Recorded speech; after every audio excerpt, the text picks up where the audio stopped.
Thank you so much, sir, for this very thought-provoking lecture. Sir, I will take the privilege of asking the first question, and then there are people who are writing in the comment box. Sorry about the background noise, everyone. So, sir, I was thinking about this reform discourse in India. And do you see any similarities between the reform discourse in India and the reform discourse in Pakistan? Uh, Interestingly, many of the problems that Pakistan faces, India also faces. So in India, what we see is that in the first 40 years after independence, there is a huge expansion in the role of the state under Nehruvian socialism. And that expansion does have certain benefits in that it reduces the amount of socioeconomic inequality, but it also imposes a very high cost in terms of corruption and mismanagement. And Nehru essentially opts to use the existing setup with some minor changes as the instrument of various reforms. So, in a way, the Indian political leadership also opts to retain the colonial structure and try to instrument that colonial structure towards doing things that it was previously not engaged in doing. Like in Pakistan, we also see in India a massive increase in the day to day interference in the affairs of the bureaucracy by members of the political leadership. So, for instance, by the mid 1980s, on average, if you were an Indian Administrative Service officer, you would probably spend less than 10 months at any given post before being transferred out. And less than 10% of Indian Administrative Service officers would actually complete a regular tenure of about 3 years in a given posting. This is what Indian civil servants call the transfer raj. In Pakistan, you also have an arbitrary transfer raj. And this, of course, makes it very difficult to monitor what the civil service structure, etc., is actually doing. So, in that sense, the Indians, they try to retain the sort of colonial plus kind of bureaucratic setup and use that setup to deliver industrialization in a socialist framework, and they fail. Pakistan uses a colonial plus style of bureaucratic setup, and we try to deliver industrialization in a market driven framework, and we fail as well. So both India and Pakistan failed to achieve their goal of industrial transformation. And in India, since 1990, since they have relaxed controls a bit and introduced a greater role for the market, what we basically see is a massive spike in inequality. And that spike in inequality has gone hand in hand with continued growth in corruption and mismanagement at the local level, and with continued politicization of the services at the provincial and even at the federal level by members of the executive. So, what is interesting about both India and Pakistan is that both countries have attempted to modernize without really modernizing their bureaucracies, and both have failed. Although their paths to failure are somewhat different from each other in terms of who did what first and how. right. Thank So, you. thank you, sir. The second question is from Tariq Hafiz. And his question is, how would you rate the current crisscross between the call for specialized CSP cadre and the appointment of the men of uniform on key positions? And what are the challenges the service delivery can face in the very scenario? Asha, the first thing, of course, is that in Pakistan, there is actually no real proposal to establish a professionalized and specialized civil service system. The proposals that do exist involve renaming some things one way or another. They involve making some posts open to some people under certain circumstances. They're a kind of, tinkering with the system that we have at a certain level. So if we were to actually talk about professionalization of the services or specialization of the services, there are some basic points that would go into that professionalization.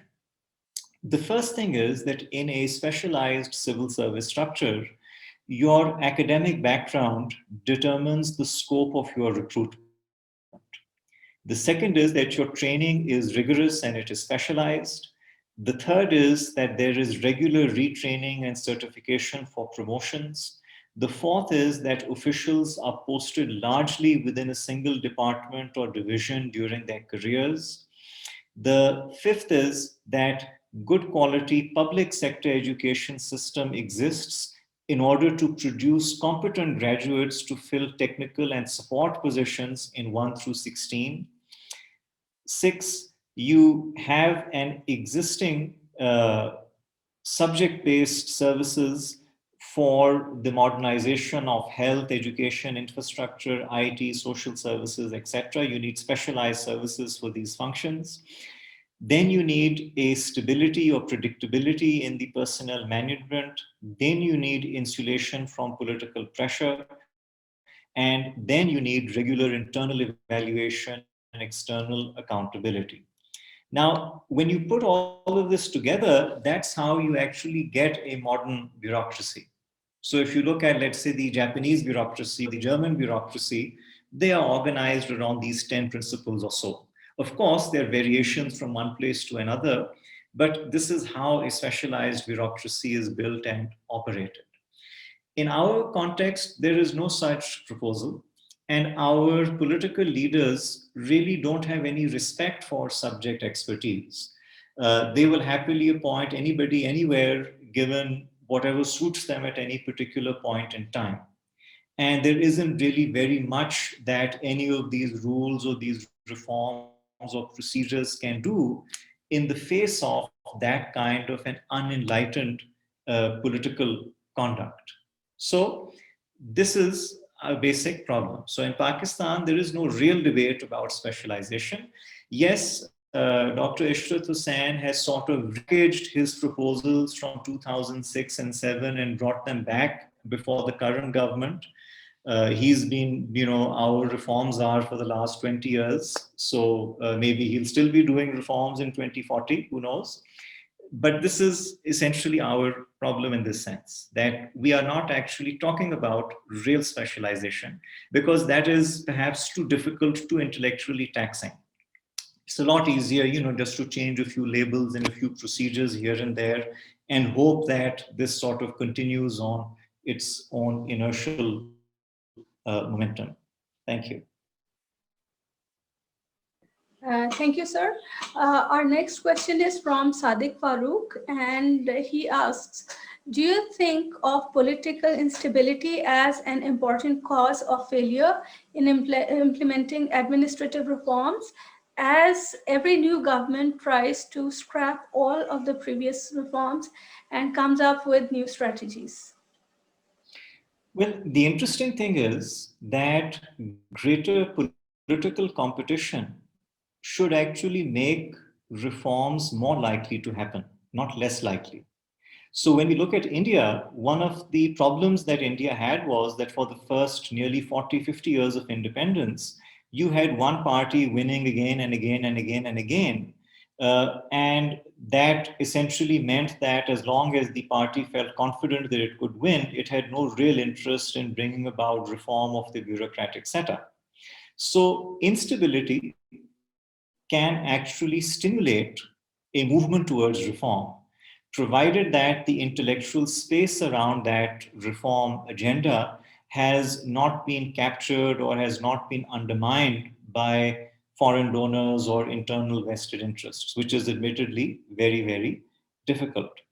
In Pakistan, the political instability that has taken place, let's say post 1973, has actually not reversed the reforms that Bhutto carried out, because every ruler that has come to power after Bhutto has found that a politicized, a broken kind of civil service suits them. It suits them in terms of allowing them greater space to exercise arbitrary power. And nobody wants to change that.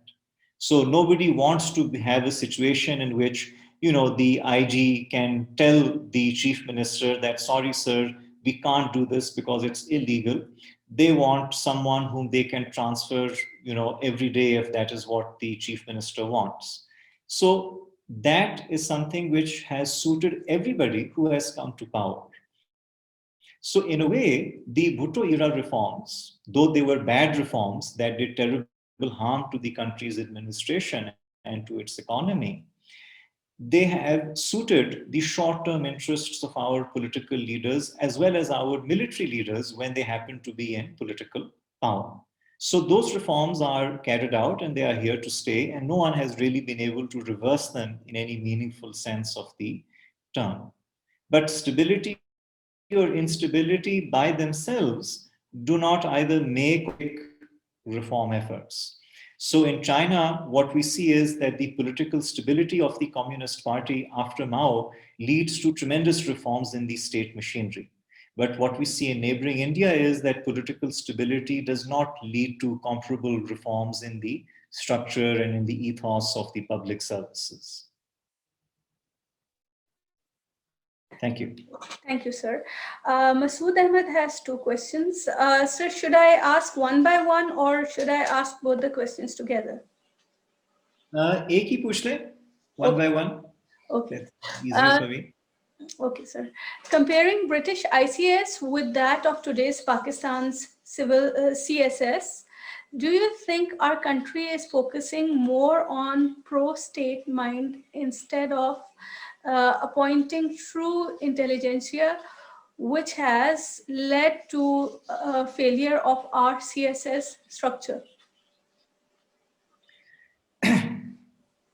I think the basic problem is that if you have any kind of open competitive exam for filling important positions in a bureaucracy, such as we do and many other countries do, the challenge is to ensure that your best graduates actually take the exam, they attempt the exam, and that the examination process itself is successful in terms of identifying the genuinely talented candidates from the not so talented ones. What we have unfortunately seen in Pakistan is that, on the one hand, the quality of the examination carried out by the FPSC has been widely perceived to have fallen over the past several decades. We also have seen in Pakistan that there is now more competition in terms of other employment opportunities that were not there, let's say, in the 1950s or in the 1960s. So the FPSC recruitment process has to compete with a whole bunch of other attractive options, in banks, in telecommunication companies, in NGOs, in international organizations that did not really exist 50 or 60 years ago when this system was at its height. Then, of course, we have not really succeeded in modernizing this system. So it still follows very 19th century practices in terms of its examination, in terms of how it's carried out.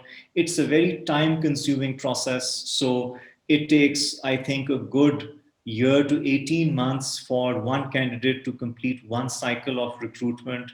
And because the exam has so many subjects in it, it's perhaps difficult for that candidate to do anything else during that time. So it has a very high cost in terms of opportunity for any young person to actually sit and attempt it, or to attempt it repeatedly, as the case might be. So there are a lot of problems with how we manage our competitive recruitment. Having said this, there is really no better system for recruiting people to a civil service than through an open competitive examination.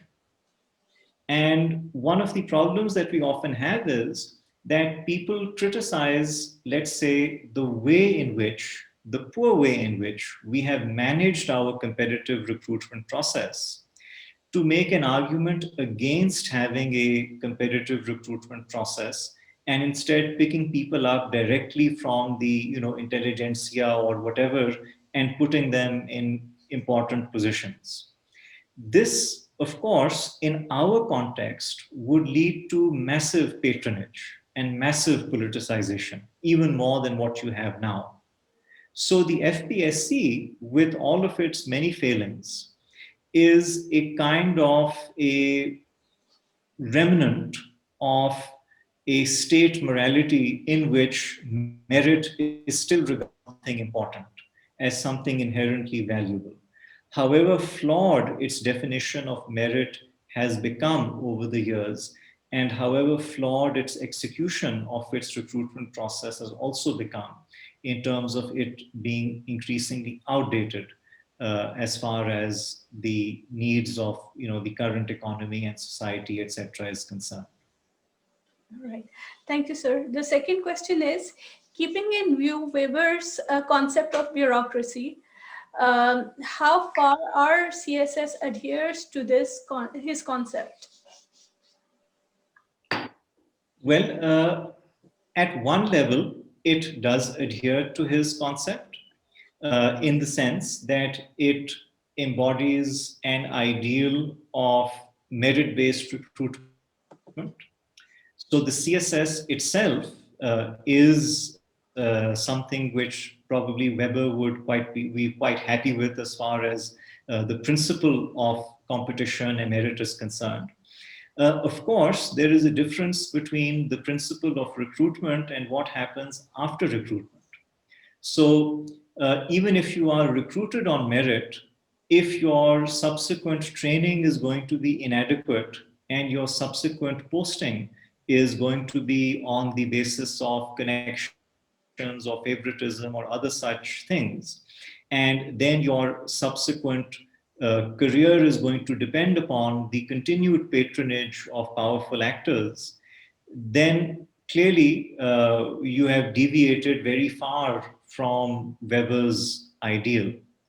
And perhaps what has happened in Pakistan is that we have deviated further and further away from it with the passage of time.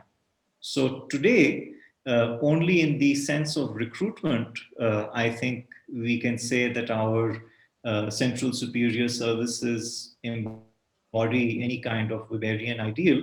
In other respects, they have deviated from those very substantially. All right. Thank Thank you. you. So the next question is from Dr. Nida, and she asks, according to you, which one reform still persists in our current scenario as highlighted by Cornelius? And Sorry, could you is it does it still need to be addressed? sorry, could you repeat the question? I didn't get it. Okay, sir. According to you, which one reform still persists in current scenario as highlighted by Cornelius? And uh, does it like which reform still persists, and uh, does it still need to be addressed? Sir, you can just read it. Nida, if you're there, you could Maybe read go it. on to another question. I'm not really understanding what that question is getting at. Okay, right. Okay, the next question is from Asfar. And since inception, Pakistan is imitating one country's institution or another's, that is democracy, and always fail to get result. Why don't we go with our local kinship system? Because kinship is more a force that works in Pakistan than law. So why not reform it and reform it to modern terms? Achha, now, that's a very interesting problem because one of the major differences, recently there was this democracy report from The Economist that was briefly in our news cycle. And what I found found very interesting about that report was that out of the world's top 18 democracies, three are in East Asia: Japan, Taiwan, and South Korea. And out of the world's most effective authoritarian regimes, those three are also in East Asia: China, Vietnam, and Singapore.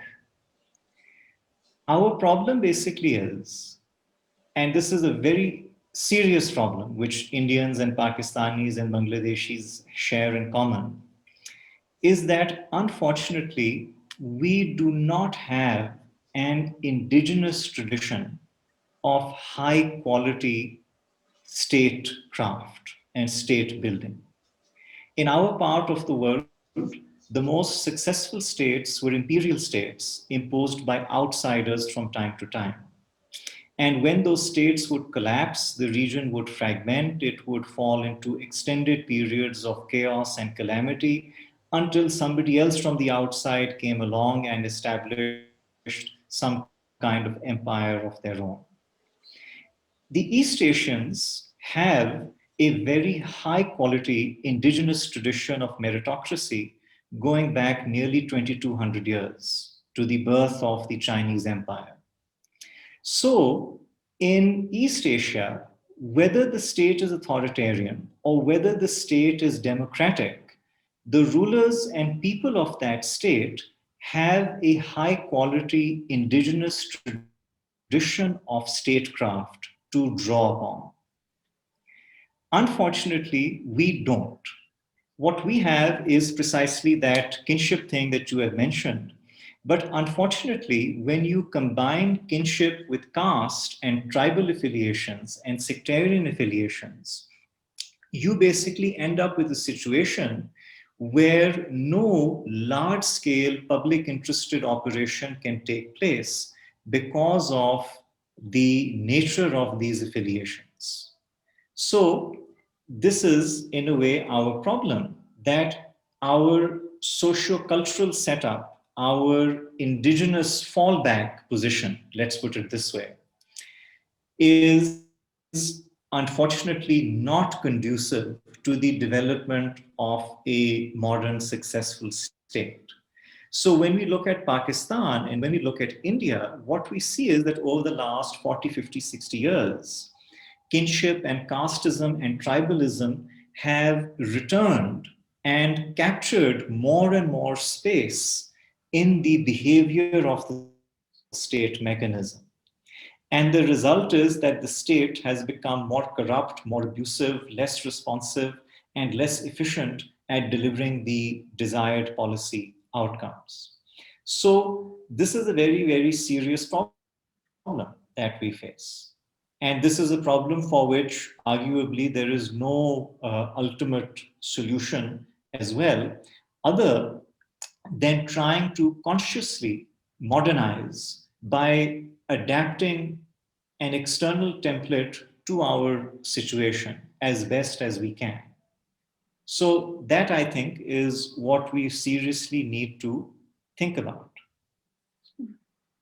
So the next question is from Mohammed Amin, and he asks, how do you see the discourse of the alliance of diverse ethno-religious social backgrounds against the policy of institutional reforms in Pakistan? I'm not really sure which alliance you are talking about. Uh, to the extent that there is a debate relating to governance, it has more to do with power sharing or decentralization, or creating more provinces or stuff like that, rather than the actual bureaucracy or the organization of the same thing. So I'm not entirely sure which alliance you are referring to. Okay. Uh, Thank you. Thank you, sir. So there are quite a few questions still left, and they need to be addressed. But since we're reaching our, it's end of time for us after 6 o'clock. So I'll All just right. take one more question, and what I'll do is that I will email rest of the questions to you, and I will also tag the people who have asked the questions. So the last question is from Iram Gul, and I'm so sorry, rest of you who haven't, whose questions haven't been answered. So Iram Gul asks, China stable government reform bureaucracy, India stable government could not, and Pakistani governments after Bhutto liked politicized one, where the real problem lies. So, I see. Well, I would basically say the real problem lies in our leadership's understanding of what they wanted to achieve and relating that understanding to the bureaucracy as an instrument of achieving it. So Ayub Khan wanted to industrialize the country. I don't doubt his intentions at all. He, I think, sincerely was a modernizer. But the administrative recipe he chose for bringing about the desired modernization was to use the colonial setup with minor modifications to deliver development. And that did not work out very well at all. It was, in a way, similar to what the Indians did after independence as well. Nehru, etc., he basically kept the colonial civil service structure intact, and arguably that brought him some benefits as well in terms of stability. But it really couldn't deliver the kind of rapid transformation that India needed after independence. So, in that context, when we look at China, what we see is that China's modernization takes place in two phases. The first phase is the radical phase under Mao. And what Mao does is that he uses a lot of brutality as well, and he effectively crushes the traditional elements in Chinese society. And he establishes a totalizing, centralized state in the form of the current Chinese state. After Mao dies and he is eventually replaced by Deng Xiaoping, then realizes that the kind of permanent revolutionary upheaval that Mao had engendered, while useful to the Communist parties in some ways, was highly obstructive of the need to develop the country, to modernize it. And what Deng basically does is that he restores the competitive process for recruitment to the civil service. He rebuilds China's universities. He personally takes on the role of China's establishment minister till 1993. And he builds China's civil service structure consciously in light of the need to modernize it. And that is something which then distinguishes China in the 1980s from India in the 1980s, where you have a change of policies, i.e., from socialism to more market based policies, but without the kind of reform of the administrative structure. In China, there is also a shift in the 1980s from socialist to market based policies. But alongside that, there is a rigorous investment in the development of China's civil service structure. So, in that way, what Deng Xiaoping does is that he creates the instrument through which China will sustain its modernizing effort long after Deng himself has given up power. While Indian and Pakistani leaders at different points in their own countries' histories fail to do the same thing. So, if you look at China today, every year China has competitive exams for recruitment to its civil service. I think every year something like 800,000 to 1 million Chinese graduates compete for about 13,000 vacancies in China's central bureaucracy. It is the largest competitive exam ever held in the world.